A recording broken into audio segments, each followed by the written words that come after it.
Chilli ফুলকপি বানাবো, তার জন্য ফুলকপিগুলো একটু গরম জল দিয়ে ভাপিয়ে নেবো। একদম একটা ফুটলেই নামিয়ে নেবো। তার সঙ্গে 1 চামচ লবণ ফেলে দেবো। যদি পোকা থাকে তাহলে পোকাটা মরে যাবে, বেরিয়ে আসবে ফুলকপির ভেতরে যদি পোকা পোকা থাকে। অনেক সময় ফুলকপিতে পোকা থাকে সবুজ সবুজ।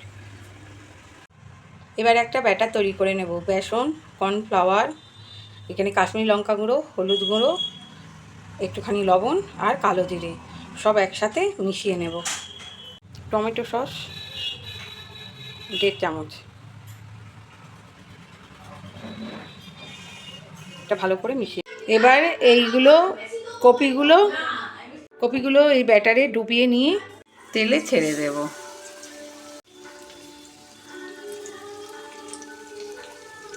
এবার কষা কষা আলুর দম বানাবো কড়াইশুঁটি দিয়ে। তার জন্য তেলে আগে আলুটা ভেজে নিচ্ছি। আলুটা ভাজার সময় নুন দিয়ে দিয়েছিলাম। টমেটো কুচিগুলো দিয়ে দেব। এবার কড়াইশুঁটি দিয়ে দেব।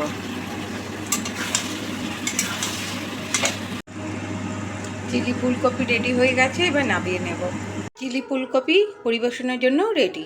এইভাবে বাড়িতে বানিয়ে খেয়ে দেখবেন। রুটি, পোলাও, ফ্রায়েড রাইস, লুচি যে কোনো সাথেই যাবে।